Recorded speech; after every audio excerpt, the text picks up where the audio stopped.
యేసుక్రీస్తు నామములో మీకందరికీ హృదయపూర్వక వందనాలు తెలియపరుస్తూ ఈ యొక్క ఆ చక్కటి ఆత్మీయ ఆహారం అనే కార్యక్రమానికి మిమ్మల్ని ప్రేమపూర్వకంగా స్వాగతిస్తూ ఉన్నాను.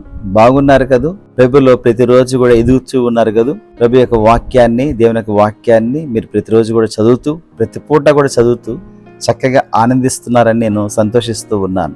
యేసు ప్రభు యొక్క మాట ఒకటి మీకు పరిచయం చేయాలని నేను ఆశపడుచూ ఉన్నాను. అపోస్తల కార్యంలో మనం చూసినట్లయితే మొదటి అధ్యాయాన్ని గమనించినట్లయితే 8వ వచనం, అయినను పరిశుద్ధాత్మ మీ మీదకి వచ్చినప్పుడు మీరు శక్తి నొందెదరు గనుక మీ యెరూషలేములోను యూదయ సమరయ దేశములందంతటను బూదిగంతముల వరకు నాకు సాక్షులై ఉందిరని వారితో చెప్పాను. అయితే ఈ పరిశుద్ధాత్మ మీ మీదకి రావడానికి ఒక చక్కటి విషయం వాళ్ళు చేయవలసి వచ్చిందనమాట. ఏమిటదో తెలుసా?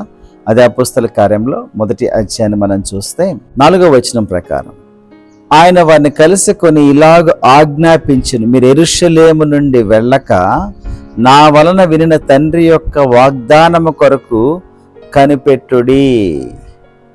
ఏంటా వాగ్దానము? పరిశుద్ధాత్మ యొక్క నింపుదల. ఆలోచన చేయండి, పరిశుద్ధాత్మ యొక్క నింపుదల కోసము వేచి ఉండమన్నాడు.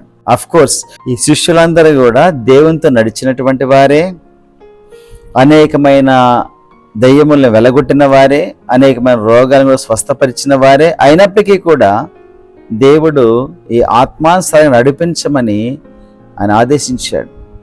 పరిశుద్ధాత్మ కోసం వేచి ఉండమన్నాడు. ఎందుకు తెలుసా? పరిశుద్ధాత్మ మన మీదకి వచ్చినప్పుడు, మీ మీదకి వచ్చినప్పుడు మీరు శక్తి నొందుతారు అని సెలవిచ్చాడు.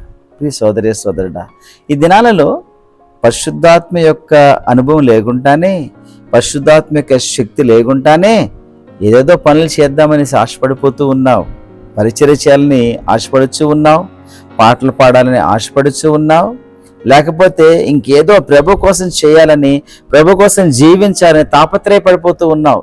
మంచిదే, కానీ పరిశుద్ధాత్మ యొక్క శక్తి లేకుండా నువ్వేమీ చేయలేవన్న సంగతి జ్ఞాపకం చేసుకోవాలి. కాబట్టి ఈ శిష్యులందరినీ కూడా మీరు వెళ్ళిపోండి, సువార్త చెప్పేసేయండి అని చెప్పలేదు. వెంటనే పరిశుద్ధాత్మ దేవుడు మీ దగ్గరికి వచ్చేంత వరకు కూడా, పరిశుద్ధాత్మ యొక్క నింపుదల వచ్చేంత వరకు కూడా వేచి ఉండమన్నాడు. ప్రియ సోదరి సోదరుడా, ఈ ఉదయకాలము ఒక్కసారి ఆలోచన చేసుకో. పరిశుద్ధాత్మ యొక్క శక్తి లేకుండా నువ్వు పవిత్రంగా జీవించలేవు. పరిశుద్ధాత్మ యొక్క శక్తి లేకుండా నువ్వు పరిచర్య చేయలేవు. పరిశుద్ధాత్మ యొక్క శక్తి లేకుండా నువ్వు చక్కగా వాక్యం బోధించలేవు. పరిశుద్ధాత్మ యొక్క శక్తి లేకుండా నువ్వు పాటలు కూడా పాడలేవు. ఆ శక్తితో నువ్వు నింపబడాలి. కాబట్టి ఉదయాన్నే లేచిన నీవు as for the infilling of the holy spirit, పరిశుద్ధాత్మ యొక్క నింపుదల కోసము నువ్వు అడగాలి. ప్రభు అన్నాడు కదా, పరిశుద్ధాత్మ దేవుడిని నిశ్చయముగా దేవుడు నీకు ఇస్తాడని. యేసు ప్రభువు మాట ఒకసారి జ్ఞాపకం చేసుకోండి. లూకా సువార్తకి మనం వెళ్ళినట్లయితే 11వ అధ్యాయాన్ని గమనించండి ఒకసారి. 12-13 వచనాలు. కాబట్టి మీరు చెడ్డవారై ఉండి మీ పిల్లలకు మంచి ఈవులన్నీ ఇయ్యనెరిగి ఉండగా పరలోకమందున్న మీ తండ్రి తన్ను అడుగు వారికి పరిశుద్ధాత్మను ఎంతో నిశ్చయంగా అనుగ్రహించునను. కాబట్టి వితౌట్ ద హోలీ స్పిరిట్, పరిశుద్ధాత్మిక నింపుదల లేకుండా నువ్వు సమృద్ధి అనే జీవితంలోకి వెళ్ళలేవు.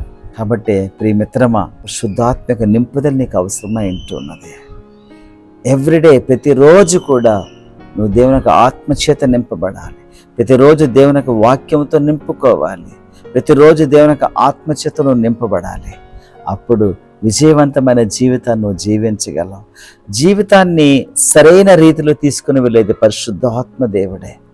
ఎందరైతే ఆత్మచేత నడిపించబడదురో వారందరూ దేవుని కుమారులై ఉన్నారని దేవుని యొక్క వాక్యం సెలవిస్తుంది. కాబట్టి you must be led by the holy spirit. మీకు ఒక విషయం అడగనా? మీరు ప్రార్థనా గదికి వెళ్ళినప్పుడు మీ స్వబుద్ధిని తీసుకుని వెళ్తుందా, లేకపోతే ఆత్మ ప్రేరేపణతో నువ్వు ప్రార్థనా గదికి వెళుచు ఉన్నావా? నువ్వు వాక్య పరిచర్య చేస్తూ ఉన్నప్పుడు మరి నీ ఆలోచన ద్వారా నువ్వు వాక్యం చెబుతూ ఉన్నావా? పరిశుద్ధాత్మక నింపుదల ద్వారా వాక్యము చెబుతూ ఉన్నావు. There is a big difference. It will make a difference when you really filled with the holy spirit. నువ్వు పరిశుద్ధాత్మ నింపుదల కలిగి వాక్య బోధ చేసినప్పుడు, పాడినప్పుడు చాలా వ్యత్యాసం కనిపిస్తూ ఉంటుంది. కాబట్టి have the filling of the holy spirit. God is ready to fill you. కాబట్టి పౌలు గారు అంటారు, ఆత్మపూర్ణులై ఉండుడి అని అంటాడు. కాబట్టి ప్రియమిత్రమా, ప్రతిరోజు ఈ ఆత్మ నింపుదల కోసం ప్రభుని అడుగుతావా? అప్పుడు నీ జీవితము చాలా వండర్ఫుల్గా ఉంటుంది. ప్రార్థన చేసుకుందామా. ప్రేమగల మా దేవ, కృపగల మా రక్షక, మీకు వందనాలు, స్తోత్రాలు చెల్లించుకుంటూ ఉన్నాం. ప్రభువా, ఆత్మచేతనే ప్రభువా మేము ప్రతి కార్యము చేయగలము అనే ఒక సత్యాన్ని మాకు వెల్లడిపరిచినందుకు మీకు వందనాలు, స్తోత్రాలు. ప్రతిరోజు ప్రభు మా శ్రోతలను ప్రభువా మీ ఆత్మచేత నింపండి ప్రభువా యేసయ్య, మీ వెలుగుతో నింపండి నాయనా ప్రభువా. మీ ఐశ్వర్యం వారికి దయచేయండి తండ్రి. చక్కగా పరిచర్య చేయడానికి, చక్కగా పాడడానికి మీకోసం ఆయన చక్కటి ఆత్మీయమైన జీవితాన్ని కొనసాగించుకునేటువంటి భాగ్యం వారికి దయచేయండి. మీ శక్తితో నింపండి నాయన యేసయ్య. ఆత్మ ద్వారా ప్రతి కార్యము చేసేటువంటి అనుభవంలోకి మా శ్రోతలందరినీ తీసుకుని వెళ్ళవలసింది వేడుకుంటూ తండ్రి, సమస్తమైన మహిమ ఘనత మీకే ఆరోపిస్తూ యేసుక్రీస్తు దివ్యమైన నామంలో అడిగి వేడుచు ఉన్నాము తండ్రి. Amen. Praise the lord. Thank you for watching. Have a blessed day. God bless you.